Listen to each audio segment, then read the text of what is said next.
কেমন লাগছে আপনার শার্টটা ভাইয়া? ভালো লাগছে। ভালো লাগছে না? আসসালামু আলাইকুম। তো এখানে দেখতে পাচ্ছেন একটা অসহায় লোক আসতেছে। আজকে ওনার কিছু হলে আমরা সহায়তা করব। সে দেখতে পাচ্ছেন যে উনি কিন্তু চালায় আসতে পারতেছে না, এতটাই মনে করেন যে মানে বয়স্ক লোক। ওনার সাথে কথা বলবো এখন বর্তমানে। আসেন, আসেন। আসসালামু আলাইকুম। আপনি কই গেছিলেন? রাস্তা আপনি কি হয়েছে, মানে কি সমস্যা? আমার গাও সুতান গেছিলাম।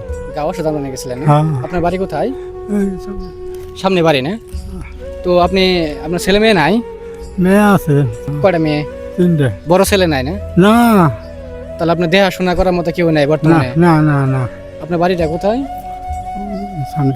সামনে এলাকার নাম কি এটা? এলাকার নাম রসুদপুর নয়াপাড়া। রশিদপুর নয়াপাড়া আপনার বাড়ি না? রশিদপুর নয়াপাড়া মূলত বাড়ি। আপনি আগে কি কাজ করতেন? জালমুড়ি বেচতাম। আগে জালমুড়ি বিক্রি করতেন, এখন? এখন এই যে স্টক করছে, আর কোনো কাজ দাঁড়ি করা হয় না।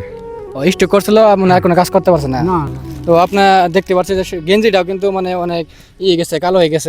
তো মূলত আমরা কিন্তু আর্থিকভাবে ততটা উন্নত না, যার কারণে আমরা কিন্তু আর্থিকভাবে বেশি একটা সাহায্য সহযোগিতা করতে পারি না। আপনারা যারা দানবীর আছে অবশ্যই ওনাকে সাহায্য সহযোগিতা করবেন। তো আমাকে সামান্য কিছু টাকা ওনার পকেটে আমরা তুলে দেবো। তো আপনার জন্য আমরা চাচ্ছি যে আপনাকে খুশি করার জন্য রকল্যান্ড মেন্সওয়্যারের পক্ষ থেকে একটা শার্ট উপহার। তো আমি আপনাদেরকে এখন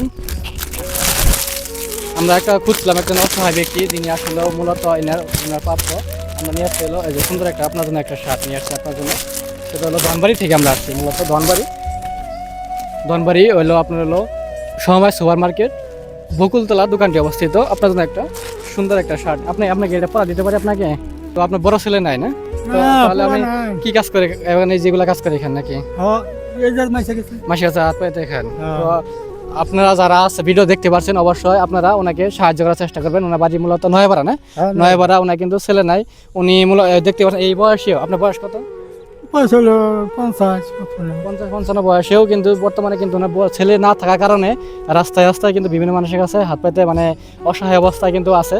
তো আপনারা চাইলে আপনারা অবশ্যই রশিদপুর নয়াপাড়া এসে ওনাকে মানে আপনারা সাহায্য করতে পারবেন। আপনার বাড়ি হলো রশিদপুর নয়াপাড়া না? তো আমরা একটা শার্ট নিয়ে আসছি ওনার জন্য। মূলত ওনার জন্য না আমরা আসলাম আস্তে আমরা খুঁজছিলাম একটা গরিব মানুষ যে একটা শার্ট উপহার দেওয়ার জন্য, সেটা আমরা নিয়ে আসছিল ধনবাড়ি সমবায় সুপার মার্কেটের বকুলতলায় দোকান রকল্যান্ড মেন্সওয়্যারের পক্ষ থেকে। ওনাকে এখন ওই শার্টটা আমরা গায়ে দেবো। তো আপনি তো এখন অনেক অসুস্থ না? অনেক অসুস্থ। তো আপনি একটা আচ্ছা গায়ে দিয়ে এটা কেমন দেখা যায় আপনাকে? আচ্ছা না, এটা সুন্দর আছে, মুরব্বি কালার, মুরব্বি শার্ট। কালার যাবে 2 দিনে। তো কেমন লাগছে আপনার শার্টটা ভাইয়া? ভালো লাগছে। ভালো লাগছে না? তো আপনারা যারা আমাদের এই সব ভিডিও ভালো লাগে অবশ্যই ভিডিওটা ছোট একটা শেয়ার দিয়ে দিবেন, কারণ আপনাদের একটা শেয়ারের মাধ্যমে কিন্তু পরবর্তীতে আমরা ভিডিও বানাতে অনুপ্রাণিত হবো। আর বিশেষ করে যে অন্য বাড়ি হলো নয়াপাড়া, আপনারা চাইলে ওনাকে সশরীরে এসে কিন্তু সাহায্য করতে পারবেন। তো আমাদের ভিডিও যদি ভালো লাগে, আমাদের ভিডিও যদি একটু যদি ভালো লাগে অবশ্যই ভিডিওটি শেয়ার করে রাখবেন, যাতে আমরা আপনার শেয়ারের জন্য আপনার একটা শেয়ারের মাধ্যমে আমরা কিন্তু পরবর্তীতে এরকম মানবিক ভিডিও বানাতে কিন্তু আমরা অনুপ্রাণিত হব। তখন কিন্তু আমরা আরও মানুষকে এরকম অসহায় মানুষের পাশে আমরা দাঁড়াতে পারবো।